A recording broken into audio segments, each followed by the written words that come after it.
2 de setembro de 1939.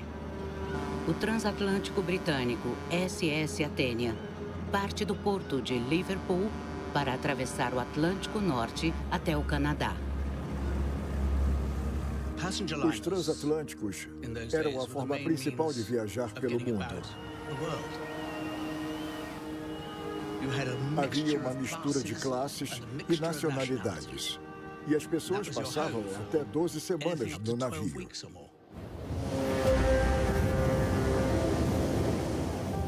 No segundo dia de viagem, o navio está a 320 quilômetros do porto mais próximo e os passageiros estão aproveitando o jantar.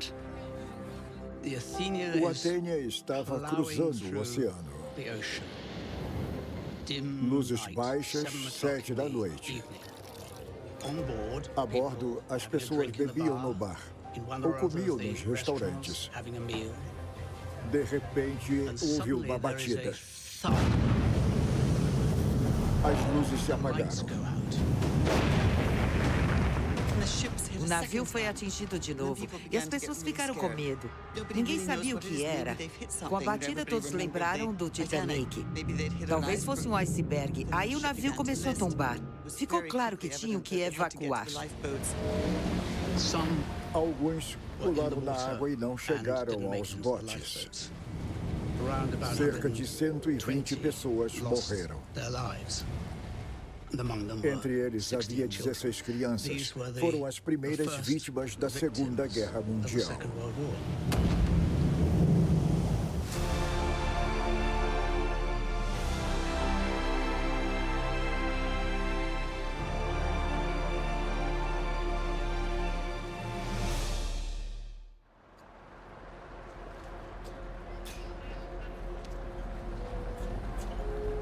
Em 3 de setembro de 1939, o primeiro-ministro Neville Chamberlain declara guerra contra a Alemanha, após Hitler invadir a Polônia. 8 horas depois, um submarino alemão afunda o transatlântico SS Athenia. As vítimas a bordo incluem refugiados judeus fugindo da Europa, crianças saindo do Reino Unido e muitos cidadãos dos Estados Unidos. Havia um pacto de que navios civis não seriam atacados. E nas primeiras horas da guerra, um submarino afundou, o SS Athenia. O ataque é tido como crime de guerra. Quem estava preocupado com a crueldade dos nazistas tinha acabado de ter uma amostra do que poderia esperar. O ministro da Propaganda, Joseph Goebbels, alega que o Reino Unido afundou o navio de propósito e culpa o primeiro Lorde do Almirantado, Winston Churchill. Os alemães disseram, não fomos nós. Goebbels transmitiu a mensagem. Sabe quem foi? Churchill. Ele fez isso para destruir a imagem da Alemanha. É mentira, não aconteceu. Muitos norte-americanos acreditaram. Mas não por muito tempo, porque apesar da propaganda da época, a guerra era real e tinha começado a tirar vidas.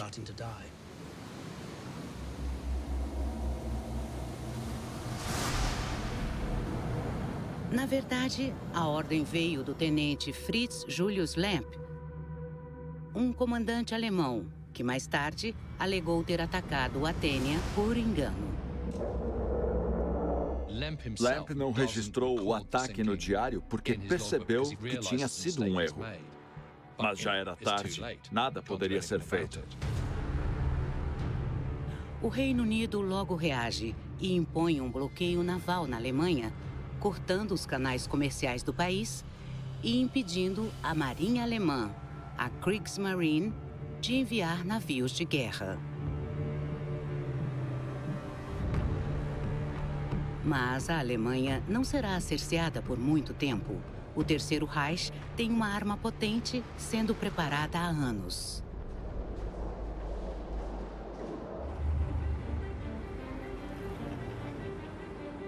Em 1919, a Alemanha foi forçada a assinar o Tratado de Versalhes após perder a Primeira Guerra. O tratado responsabilizava a Alemanha pelo início da guerra e restringia o tamanho de seu exército. A marinha era limitada a 15 mil homens e não podia ter submarinos. O Tratado de Versalhes foi o maior erro político do século XX, porque causou ódio e humilhação nos alemães. Então, quando Hitler chegou ao poder, muitos alemães comemoraram, porque ele era visto como o homem certo para vingar a desgraça do país. Em 1922, a Alemanha viola as restrições e desenvolve em segredo os submarinos chamados U-Boats. Quando Hitler chega ao poder, nos anos 30, a produção aumenta. Uma agência de desenvolvimento secreta foi montada nos Países Baixos para tentar acompanhar a tecnologia naval de ponta e se preparar para depois das restrições do Tratado de Versalhes.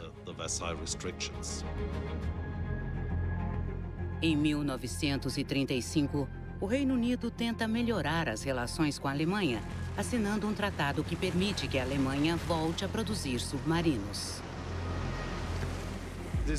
É interessante que, poucas semanas após assinar o tratado, os alemães já apresentaram o U-Boat, que tinha sido projetado em segredo nos anos 20. Quando a Segunda Guerra começa, a frota de submarinos de ponta alemã é represália perfeita para o bloqueio naval britânico. Um submarino podia furar um bloqueio naval muito mais facilmente do que um navio. Então fazia sentido montar uma frota de submarinos.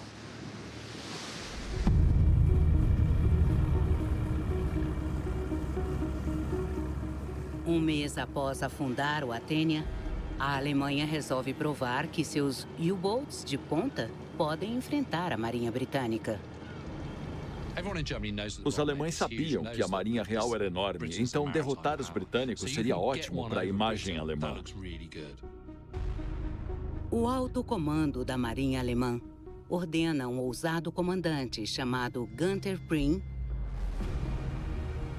invadir com seu submarino Scapa Flow, uma base naval britânica no litoral da Escócia. A missão de Günther Pring era ousada. Era perigoso invadir um dos principais portos da Marinha Real. Porém, a frota estava em ação e apenas o obsoleto navio de guerra Royal Oak estava ancorado. E ele se tornou o alvo principal. Pring dispara vários torpedos no Royal Oak enquanto ele ainda está ancorado. O navio tombou bem rápido. Em minutos, a tripulação estava no mar, tentando sobreviver. E em uma questão de horas, 833 oficiais e homens se afogaram.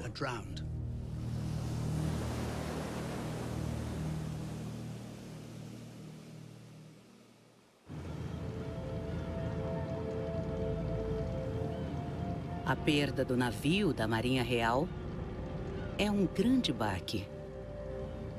Foi uma perda horrível para a Marinha Britânica. Scapa Flow era uma fortaleza. Era uma das maiores bases, tida como impenetrável. Ninguém atacava os britânicos em Scapa Flow. Mas Günther Pring fez isso. O baque foi enorme. Ele voltou e foi recebido como herói. Foi o primeiro herói naval usado pela propaganda nazista. Foi o primeiro as dos U-Boats da Segunda Guerra.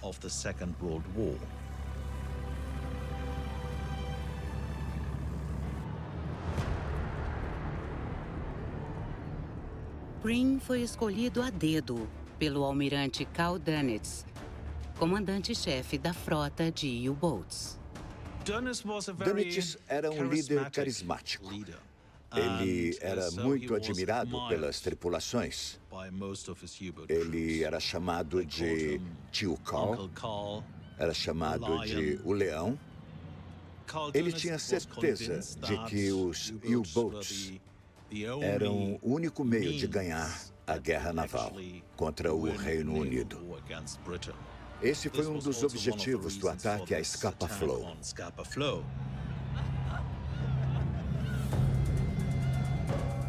Dönitz está só começando. Todo dia, navios mercantes britânicos atravessam o mundo com 70% dos alimentos do país e ele planeja atacá-los de forma selvagem.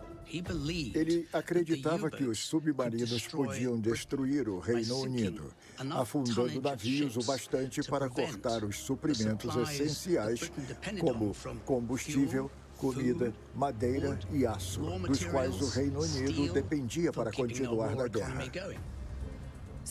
Então, a política dos nazistas logo se torna afundar navios mercantes e militares. Dönitz acredita que pode fazer o Reino Unido se render devido à fome se Hitler lhe der 300 U-Boats, o número necessário para ter 100 submarinos no Atlântico a qualquer momento. Haveria um terço deles no mar, um terço indo e vindo e um terço passando por reparos.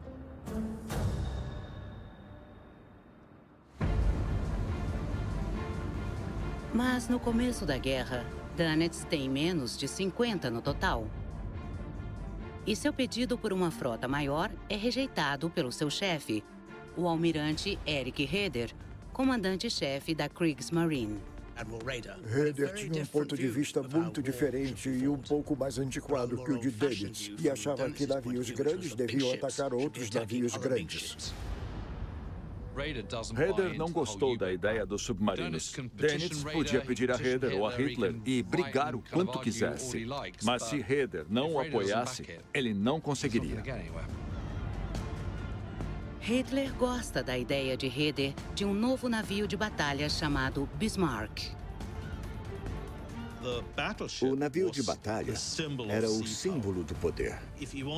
Quem quisesse mostrar força marítima para o mundo tinha que ter um.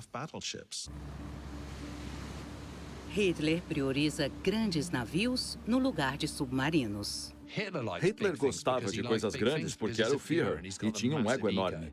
Qual a graça de quebrar uma garrafa de champanhe no U-Boat quando se podia fazer isso no poderoso Bismarck? O pedido de Dönitz por mais submarinos é negado, mas isso o deixa ainda mais determinado a mostrar a Hitler o que a sua frota pode fazer. Dönitz insistiu. Com 300 submarinos, eu destruo o Reino Unido.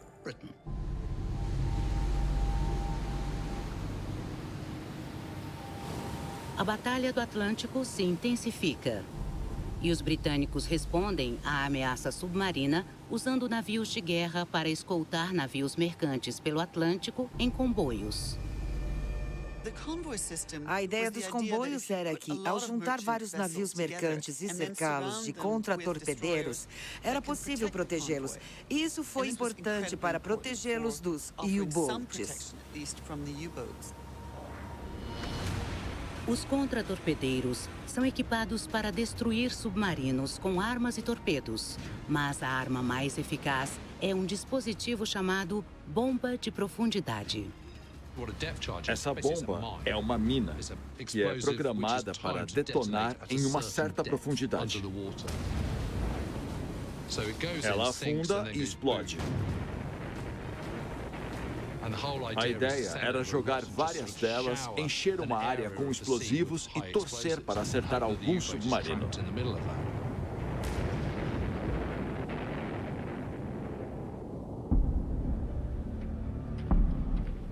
Mas os britânicos raramente conseguem atacar primeiro, porque os U-Boats ficam invisíveis quando estão sob a superfície.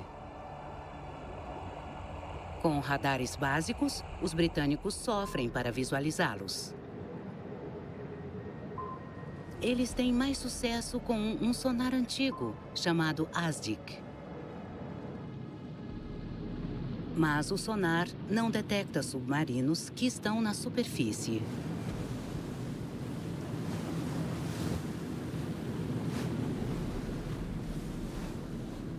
Para os comandantes dos submarinos, também é difícil encontrar os comboios nos mais de 100 milhões de quilômetros quadrados do Atlântico.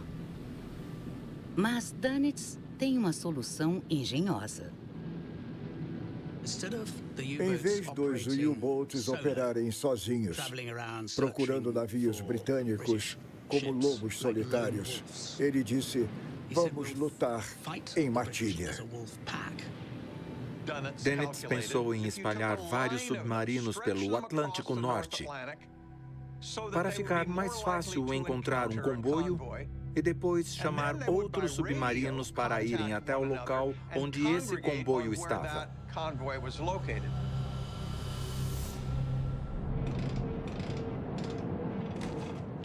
A tática de matilha de Dönitz é um sucesso. Nos primeiros 7 meses da guerra, sua pequena frota afunda mais de 200 navios.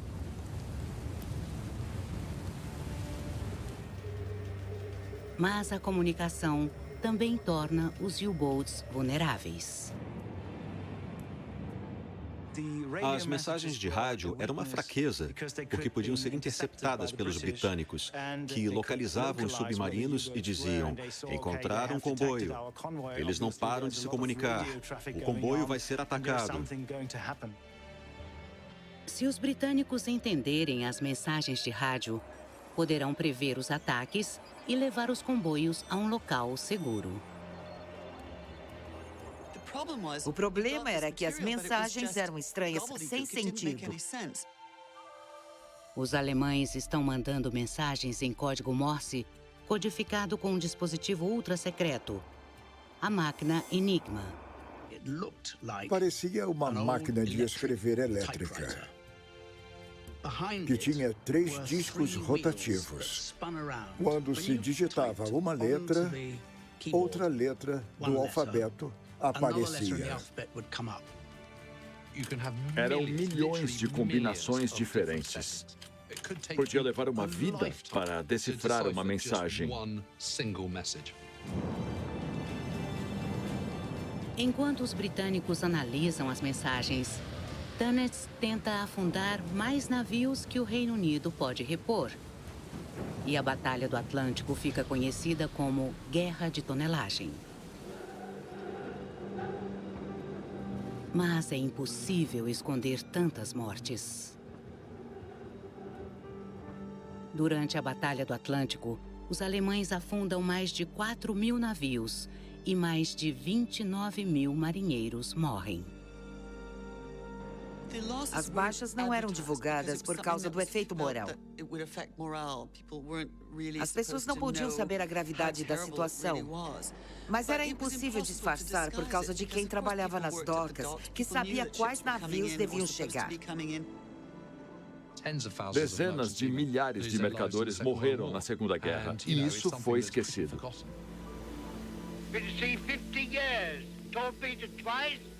Jerry hasn't got a U-boat to sink me. I'm still game to go again.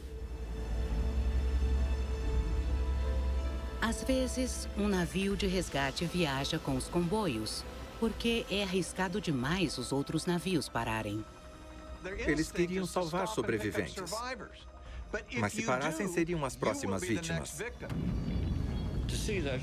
Ver um navio afundando, cheio de fumaça e chamas, me deixava triste. Eu vi isso durante a noite, várias vezes. Vi homens tentando nadar com combustível em chamas. Ouvi seus gritos finais quando eles percebiam que não iríamos pegá-los.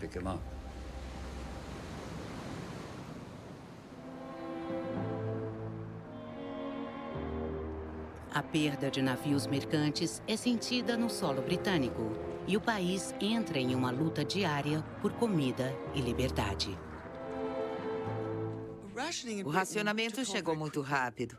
E eles não podiam simplesmente ir ao supermercado e comprar alimentos. Tudo isso que a gente usa sem pensar no dia a dia, de repente, estava em falta. O governo britânico lança uma campanha chamada Cave pela Vitória, encorajando o povo a cultivar a própria comida. Então as pessoas fizeram o que foi pedido. Transformaram todo o pedaço de terra em uma horta. Em junho de 1940, a Dinamarca, a Noruega e a França estão sob controle nazista. Dönitz toma bases navais ao longo do litoral oeste da França. Seus submarinos agora têm acesso direto ao Atlântico e afundam navios e mais navios. Dönitz encontra suas tripulações no porto e a máquina de propaganda alemã fica eufórica, comemorando os tais tempos felizes. Eles amavam celebrar os seus heróis, estampar os jornais e noticiários com eles. E Dönitz era ótimo para isso porque entendia a imprensa. Ele queria pôr a sua frota em evidência para ganhar mais submarinos. Quando uma tripulação bem-sucedida chegava no porto, ele ia até lá tomar champanhe com eles e receber flores e apertos de mão dos comandantes. Tinha fotógrafos e cinegrafistas. Era para todo mundo ver o heroísmo e sucesso dos U-boats e das matilhas. E já tinha um fator empolgante, exótico e mortal no termo matilha, que dirá no que elas conquistavam. Ases dos U-boats, como Otto Kretschmer, se tornam garotos propaganda do Terceiro Reich. Em apenas 16 missões, ele afunda 47 navios. A imprensa alemã promove uma versão glamurosa da vida nos U-boats. E a frota não para de receber recrutas. A propaganda tentou convencer o público que era divertido, mas isso era exceção. Na verdade, mais de 35 homens ficam apertados em um espaço pequeno por semanas. Eles chegam a limites físicos e mentais, ainda mais quando ficam escondidos dos inimigos embaixo d'água.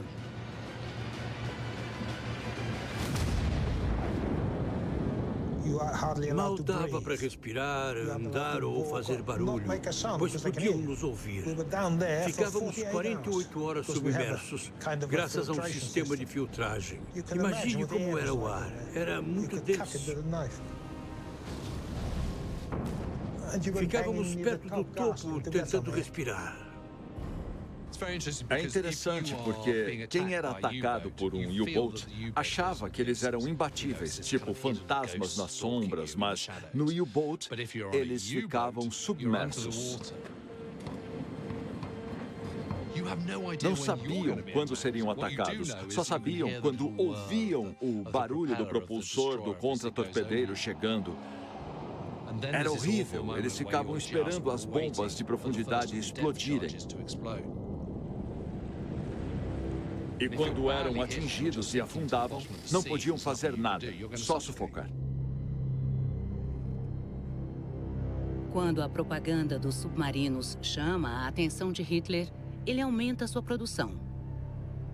Mas conforme a matilha cresce, também há mais mensagens codificadas.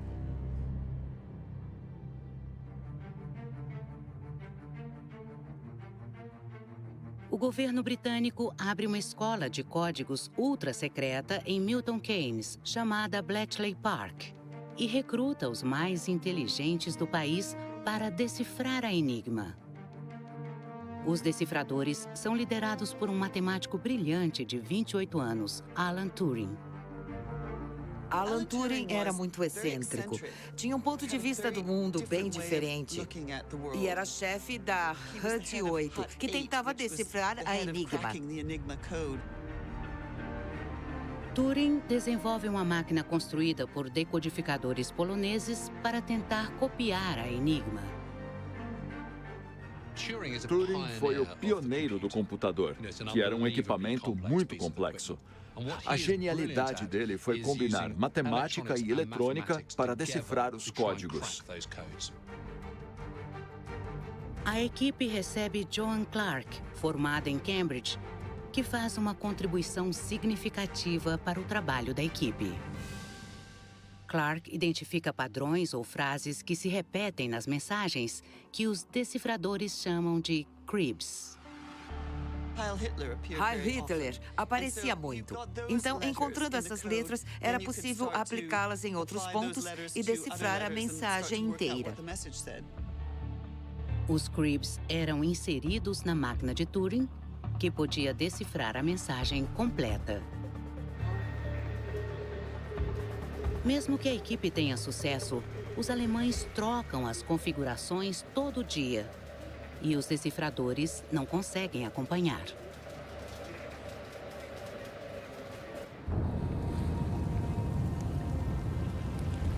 No verão de 1940, o Reino Unido sofre grandes baixas navais na derrota devastadora de Dunkerque. Como consequência, muitos comboios são forçados a viajar com apenas uma escolta, se tornando alvos fáceis para as matilhas. Para o novo primeiro-ministro, Winston Churchill, as consequências da ameaça submarina são sérias. Churchill disse que a única coisa que tirava seu sono eram os U-boats.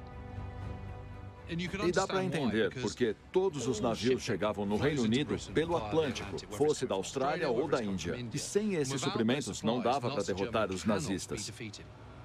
O país ser uma base para atacar os nazistas era vital. No pior momento do país, Churchill pede ajuda estrangeira para escoltar os navios mercantes.